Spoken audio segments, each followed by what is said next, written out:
and welcome to the Fertility Conversations podcast. The goal of this podcast is to create more awareness about infertility and to provide support to people trying to conceive. Thank you for listening today, and we hope you will be encouraged. And now, here is your host, Ola. Welcome to episode 17. Today I have with me an amazing guest, Kezia Okafor. Kezia is an infertility counselor and coach, and she joins us all the way from the UK. She's very active on social media and can be reached on Instagram @theinfertilitycounselor. Her website is ziacounseling.co.uk. Her details would also be in the show notes. So welcome, Kezia, and thank you for joining us today. Thank you for having me. Yay. So to start off, please tell us a little bit about yourself. Yeah, so as you said, I'm an infertility counsellor and a fertility coach. I've been working as that now for about 3 years.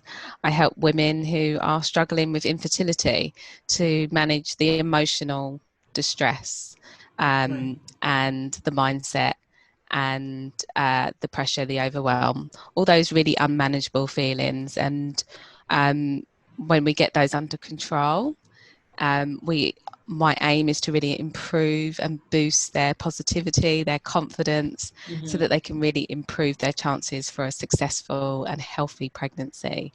And I work with women whether they are trying naturally or if they're in assisted treatment.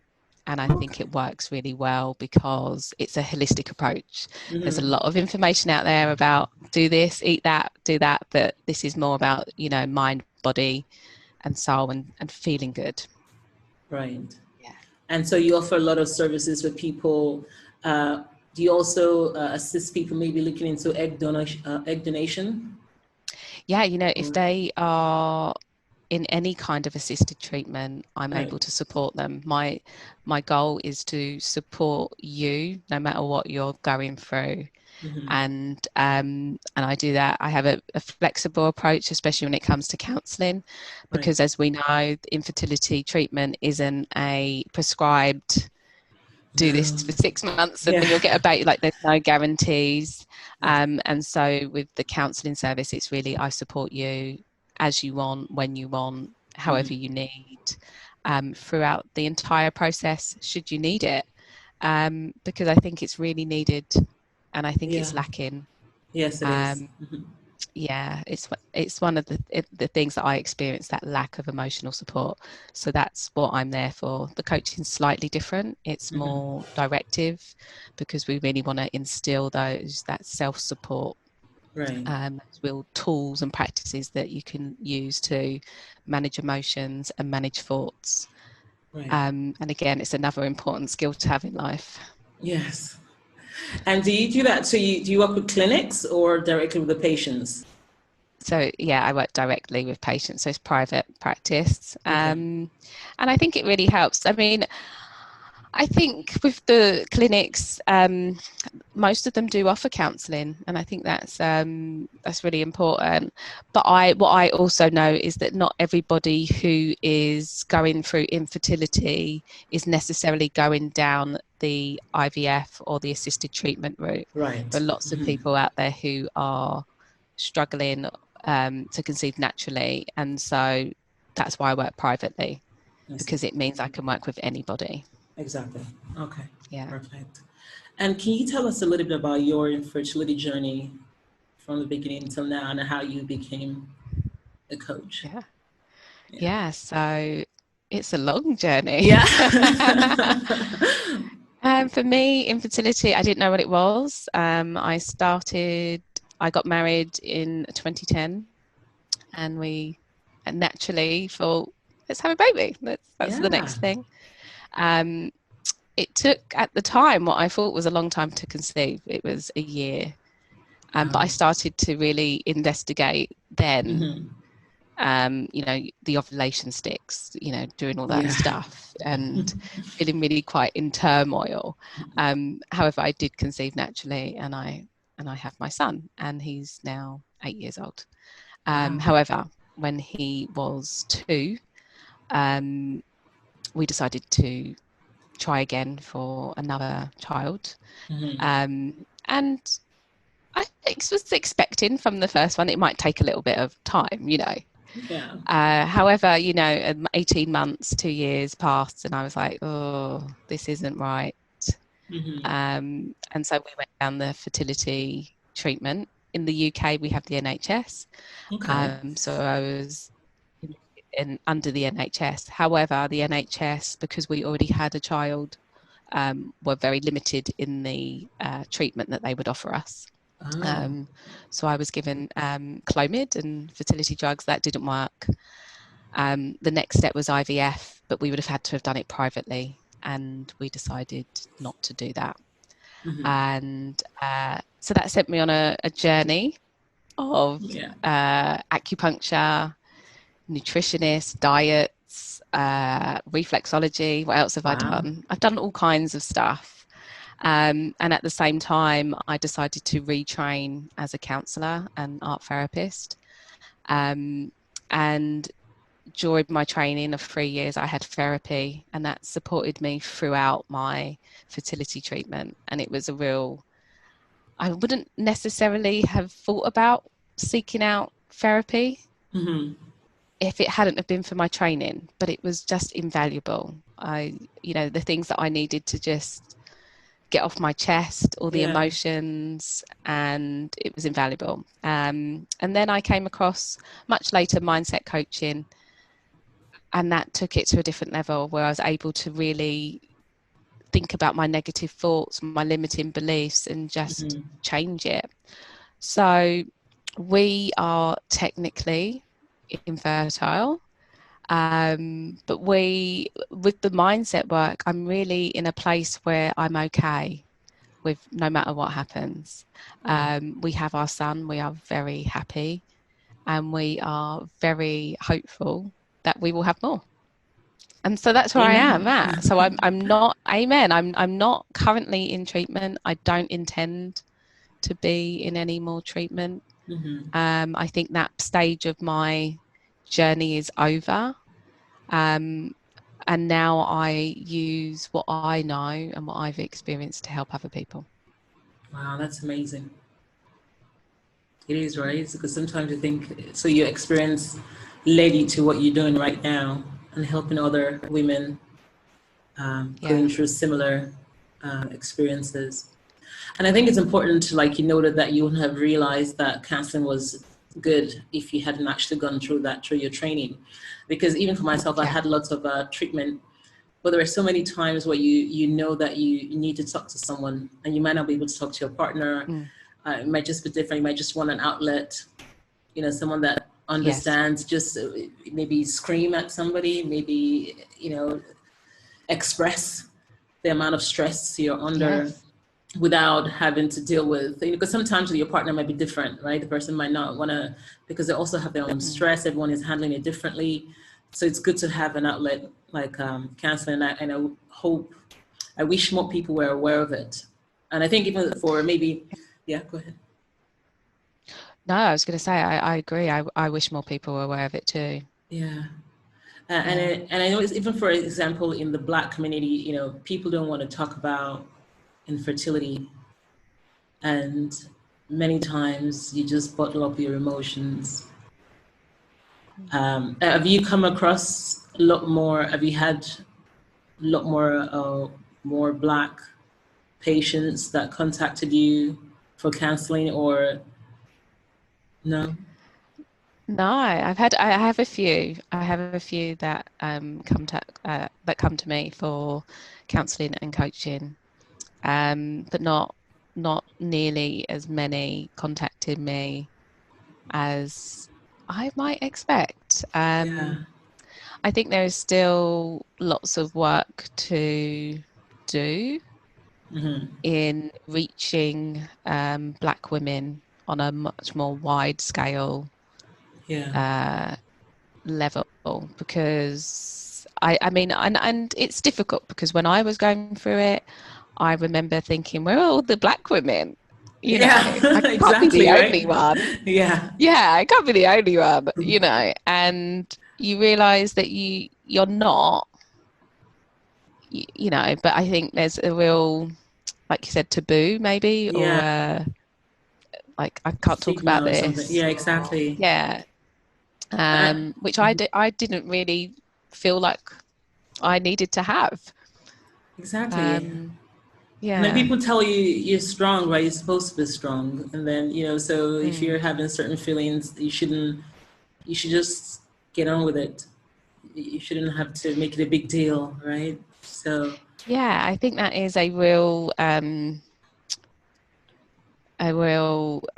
yeah, a thing in our culture, right? In the yeah, Black culture, that we're strong, and so we live by those words, and so we take everything on. But I think there is also knowing that there is strength in reaching out and yes. saying, actually, I do need help. Hmm. Actually, I do need. It takes a lot. It takes a lot, and Yeah. I've been there. Be strong. Keep it in. Yeah. And that worked to a certain degree. And then I got to a point where I was like, that's not going to work for me right now. Actually, I do need to go and talk about this, and I Hmm. do need to open up and let people in. Yeah. It's not easy, but I think the other thing is, not always our family or friends might not understand, Exactly. and Yeah. so it's finding someone who does. Yeah. So that's the other thing I learned, is that family and friends are great, Yeah. but there are sometimes, like, if they're not giving the support that you need Hmm. in the way that you need it, Yeah. then it's really important to go and find someone who can. Hmm. Definitely. And I mean, we've already noted how hard it is for people in the Black community to seek help. But also, I think sometimes I wonder if the fact that we're told that we're expected to be Blacks are, people say that Blacks are hyper fertile, which is not necessarily true, but there's that expectation. And so if you feel like you're dealing with infertility in your mind, you think, well, something must be wrong, right? Because everybody else that looks like you seem to have it easy. And of course, if you're not seeing anyone else talk about it, then again, you're further Yeah. isolated. So do you think that this has also impact on people seeking counseling or seeking help?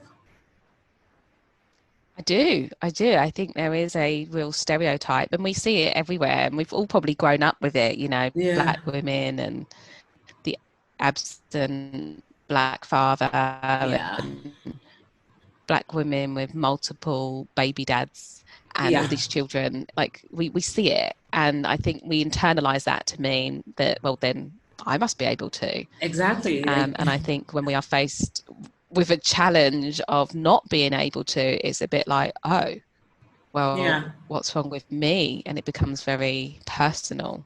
exactly. Infertility is personal. It does feel like a personal attack.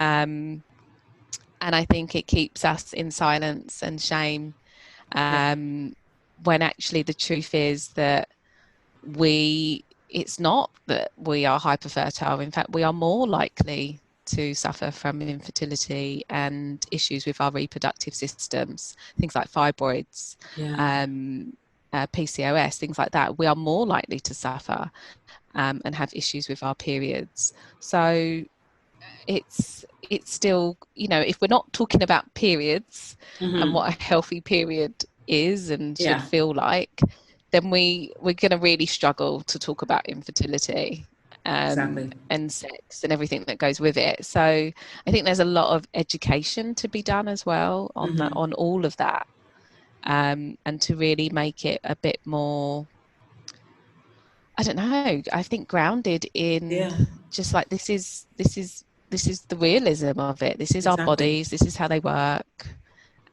This is what's right. This is when it's not right. So that you can Hmm. really identify where you fit and what's normal. But if we don't even talk about it, you can't even really fit Address it. yourself Yeah, in a category of exactly. normal or Or not. not. Yeah, Yeah. yeah. Well said.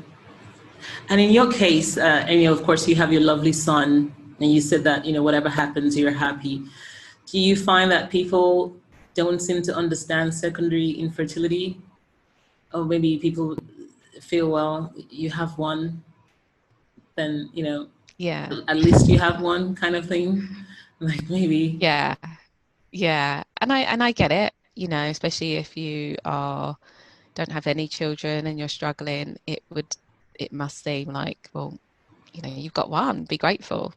I am incredibly grateful for all that I have. Yet when I was in the deepest of my struggle, I just desperately wanted the family that I'd imagined. And I think most people imagine a family of 2 or 3 kids, I don't think I'm abnormal in that. I think, No. And so dreams are shattered. It doesn't matter when it happens almost. You have to almost reorganize your ideas of what your family or your future was going to be. And that's where I found myself. So it's not that you're ungrateful. It's just that dream of the family that you desire is harder to come to you than you thought it was going to be. And that's okay. It's okay to feel those things. And actually secondary infertility is quite common.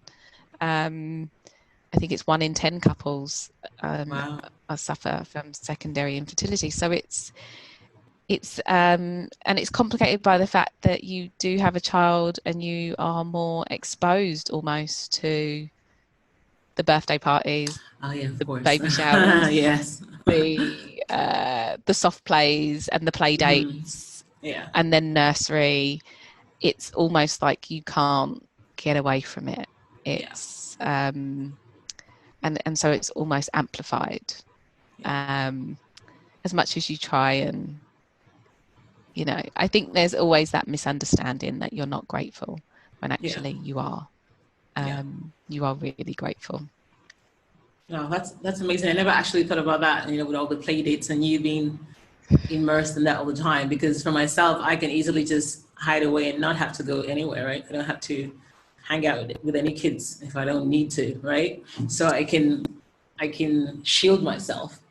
But of course, in your case, you're going to be exposed to it because you do have to take your son to those places and you have to deal with it. And you have to deal with it and you have to face it. And there were moments where it felt like it was always in my face, and there was always something to remind me of what wasn't happening for me.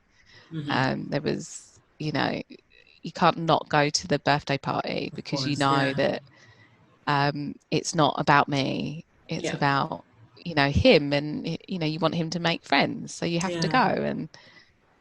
And it's a very strange situation. I'll say that. But it is just like primary infertility. It is manageable. You can manage those emotions and you can get to a place where actually it's okay. I can handle pregnancy announcements or baby showers. You can get to a point where all of those things become manageable. Great. And so what role did faith play? Because I know, you noted that you're in a good place and, whatever happens, you're good. So what role did faith play during the whole journey and even until now?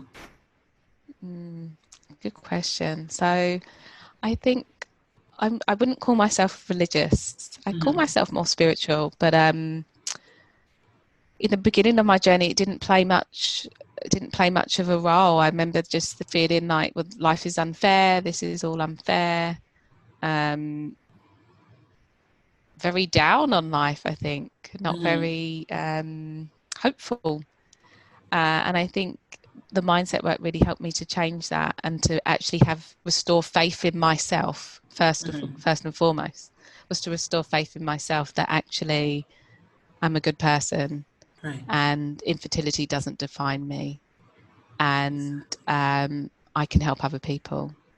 And to really find my faith in myself again. And then by finding faith in myself, I find faith in my body and what it's capable of in the future and even now, and now the faith is in there's a deep faith in me, in who I am, what I'm doing, and a deep faith in just life.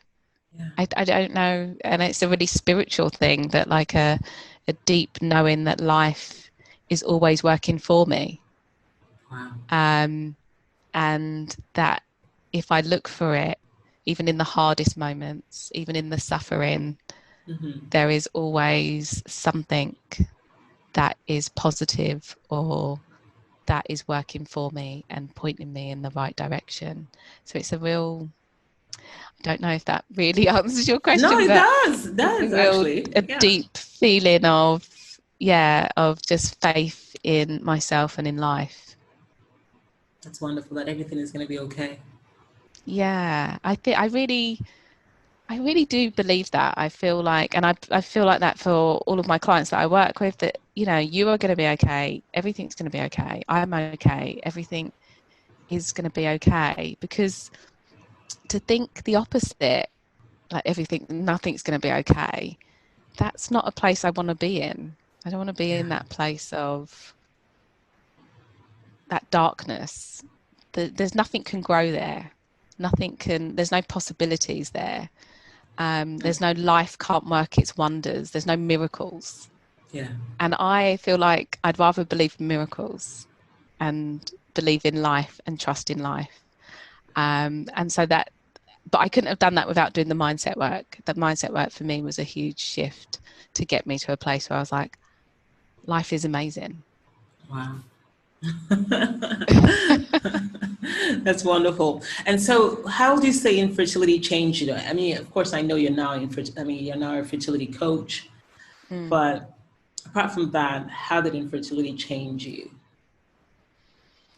I think it changed me. I always knew there was something. Even when I was really struggling with it, I kept saying to my therapist, there's a reason why I'm going through this. Oh, okay. I didn't know it then, but I just knew, like, there's a reason. And I had to kind of believe, like, I'm not going through this just for going through its sake. Like, there's a reason. And I eventually got to a point where I was like, okay, that reason is to help other people. But even then, it took me a long time to say, actually, I can help other people. I was a bit like, oh, no, I don't know. Yeah. You know, it's taken me a long time to find that confidence.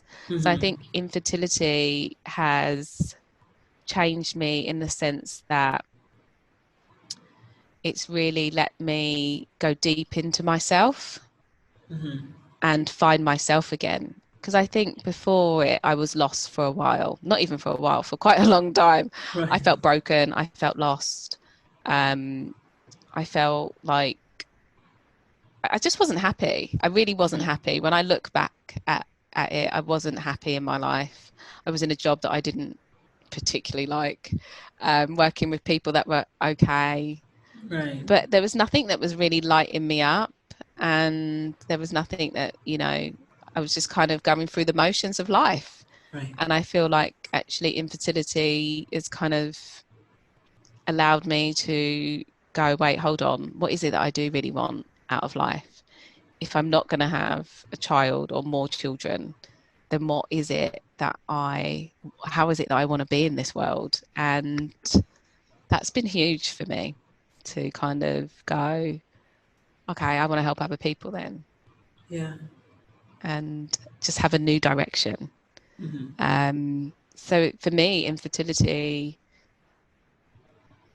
has been just a blessing in disguise. Wow. That's amazing.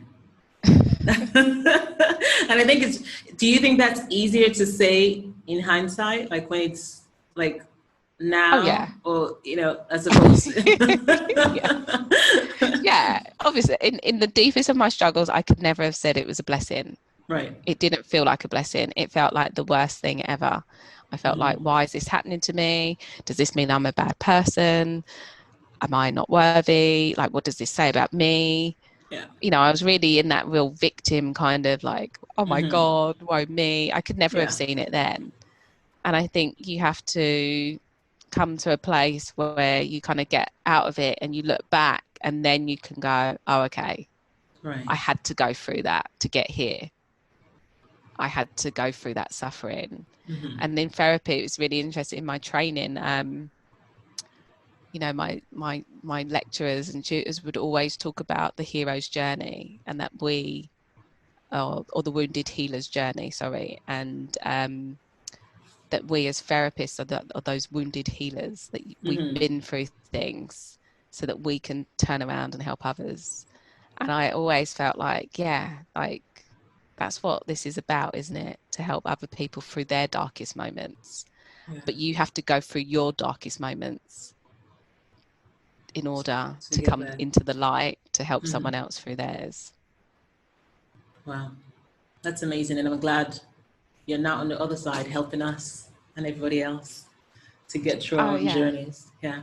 Yeah. I hope so. I want to help as many as women as I possibly can. Yeah. So how do you help people? How do you help women? Of course, I know you're a fertility coach, but what Yeah. services do you offer? And So yeah.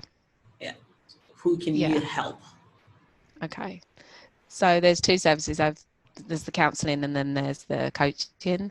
The counselling is, like I said, very supportive.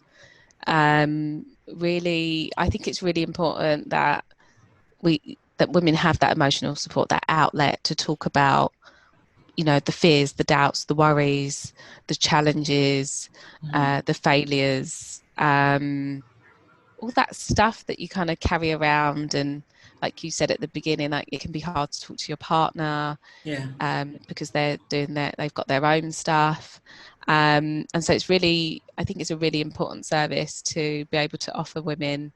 And like I said, it doesn't matter whether they're trying on their own or they're in assisted treatment. It's that support, that emotional support, and to really be there. And like that little, sometimes I'm a cheerleader. I cheer you on and and keep you going. And other times I'm there, you know, well, at the moment because of COVID, metaphorically with the tissues, you know,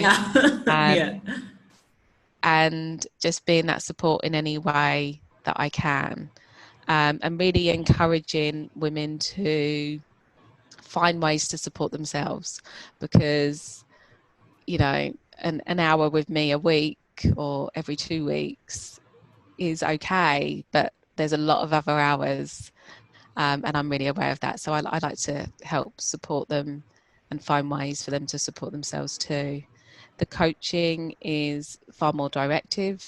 It's a 3-month, almost intensive program where we work very deeply. So I use my therapy skills, but also the mindset coaching, and we work very deeply to, first of all, uncover all the limiting beliefs, the negative thoughts, the fears, all those things that are you know, playing, those stories that are playing out about what can happen, what is possible. We really look to uncover those quite quickly, and then we are looking to boost them and replace them with the positive mindset, the mindset that is going to say that no matter what, I'm going to focus on the things that I do want to experience in not just this journey, but also life. And together we work to build practices that will support. My goal is to really build practices and support that are not just for infertility, but are for pregnancy, for motherhood, and for life, because the same emotions that are in infertility are in any life challenge. And so in the coaching, I'm really looking in that 3 months to give you the practices that will really help you for the rest of your life. Because while infertility is incredibly stressful and challenging, pregnancy brings different challenges, motherhood brings different challenges, and, you know, we need to be aware of that, and really make changes that are going to support you and your future children in their lives. So the coaching for me is a really important program that I work on, because I really do feel that if we change, if we make huge changes, then we cannot but not make huge changes to our children's lives and the way they grow up, and that impacts their children, and that impacts their children's children, and it just goes on. So that's what I do. Those are the services. Those are the way they're two slightly different, right? And they have different outcomes and different outlooks. But my main goal is to support women emotionally, so that they can feel more emotionally strong, but not in a deny your feelings kind of way, in a more I can actually manage and control my feelings, so that no matter what happens in life, I know I've got this. Perfect. And some people might want to reach out to you and live here in Nigeria or other places. Are you able to assist them regardless of where they live, or? Oh yeah. So I've got, at the moment, they've got people all around the UK, and in Ireland. I've been in the past had clients in the US. Okay. As long as we can work out the time zone. Yeah. It's fine. And I know the time zone isn't that much different in Nigeria, but yeah, my thing is, especially that with the internet and Zoom and things like that, there's no limits to who I can help, where they are, as long as the time zone's okay. Okay. And with all your coaching, is it all one-to-one, or are there some that can be group coaching? No, it's all one-to-one. Okay. I haven't, group is on my mind. Yeah. But I think with infertility, it can be quite a personal thing. Yes. And so at the moment, it's one-to-one. Yeah, I think that probably makes sense, but I just figure that some people might just want to ask anyway. That, yes, okay, well, of course. It's maybe a good question. Friend and I, are going through it together, and we want to do it together or something. So it's just wondering. Interesting. Yeah. Yeah. And having gone through your journey, what would you tell your younger self before being married? That's a good question. I would probably say don't stress. Yeah. But that's easier said than done. So what I would say to her is that when something means a lot to us, that's when we get upset. But it's also the moment to recognize that, to recognize that it means a lot. And so when something means a lot, we care for it and we nurture it. And stress doesn't nurture anything. It just strangles. Yeah. Just strangles it. So don't stress isn't a bad thing. It's just literally saying that stress isn't going to be helpful in that situation. And I think the biggest message I would say to her is be kind. You're really hard on yourself through that whole period, and harder than anyone else could have ever have been. And you did that to yourself. So I would say always be kind to yourself and love yourself, because this stuff isn't easy. No. No. But yeah, it's great. Love yourself. That's very important. Any book that you would recommend for anyone going through infertility? It was interesting. There's not one book, there's loads of different books out there I know on different parts of like the female health and periods and things like that. I've not read it, but I imagine it's really good because I've listened to her podcast. I can't think of her name now, but I think the book is The Fifth Vital Sign. Okay. And it's about periods, and how it's the fifth vital sign of health. So I imagine that's a really good book. I think her name's Lisa. I can't think of her surname, Okay. but I'm sure you can look it up. Google it, yeah. Yeah, I've also got a book coming out soon, so I think that will be great. When is it going to come out? It's going to be out, I'm thinking, in the next couple of months. Okay, perfect. We're going to watch this space. It's literally being made into a book as we speak. Nice. And it's about infertility and mindset. And it's specifically about infertility and, managing the emotions and doing the mindset work to really help you on the journey. That sounds amazing. We're looking forward to that. Is there going to be an ebook version as well? There is. Of us? Perfect. Yeah, ebook and hard copy and printed copy. Yeah. Yeah, that's perfect. Because, many times you don't want to wait till Amazon sends it all the way here to Nigeria. Ebook is just, get you on your phone. And straight away. I know. Yeah. There will definitely be an ebook. Yeah. Okay, perfect. And any words or quote or words of affirmation that you found useful during your journey that you might want to share? Yeah, so the one that really sticks out, and it stuck with me for a really long time. You gotta love Instagram. I saw it on Instagram as I was scrolling through, and it was just trust the timing of your life. Yes. And that hit me to my core, and I thought, wow, that if you trust in the timing of life, then everything happens at the right time, in its right time, and it can't be forced. It can't be, it just has to come when it's ready. And that gave me a whole host of relief. Yeah. And everyone's life is different. And I think that was important as well, that the timing of my life is going to be different to the timing of yours. It's going to be different to the timing of someone else's. And that is okay, because I have to trust in the timing of my life. Yeah. So I think that's something that should be on a billboard somewhere. Everywhere. Yeah, exactly.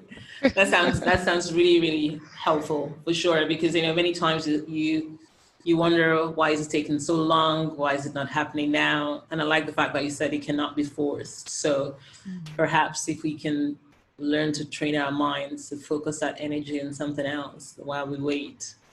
And of course, you do whatever you can in your power to get what you want, but then also recognize the timing. So that's perfect.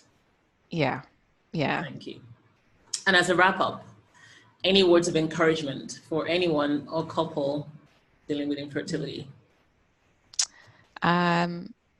Encouragement is just I think I will just share what I said to my younger self, is just be compassionate with yourself. Yeah. Be kind to yourself. If you can't love yourself, be kind to yourself at least. This is a really challenging and stressful journey, and we can really make it harder for ourselves when we get down on ourselves and say all that negative talk, self-talk. And so I always say, talk to yourself as you would your best friend. Yes. What would you say to your best friend? All those nice words, right? All those nice words. All that encouraging words. Yeah. But do it for yourself. Just say it to yourself. Like, what would you say if they were having a bad day, or if they had a failed cycle, or they got their period? Like, what would you say? And if you can't say anything, just give yourself that time and that space to really give yourself the compassion to feel what you're feeling. And you'll be okay. But that negative self-talk has to go. Yes, note to self. Yes. Thank you so much, Kezia. That's really wonderful. That's well said. It's been really amazing having you on the show.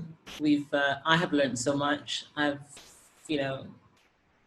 know now the importance of counseling, because again, like most people that look like me, I always think, well, you just have to get on with it. You're not the only one dealing with it. There are other people. If they've done it, then I can. And, as opposed to understanding that I can still seek help and I can be strong even while I seek help. So thank you so much for letting me know that, or teaching me to know that. So I'm sure thank you, Ola, for having me. It's been amazing. Thank you. So I'm sure many listeners as well have learned a lot from you, and we're looking forward to your book, ebook version for Nigeria. I'll definitely be checking out your page and see when that's out, and then we can read it and review it. Pretty excited about it. So thank you so much. It's been a pleasure having you on here, and we look forward to having you again in the near future. Oh, thank you so much. I look forward to it too.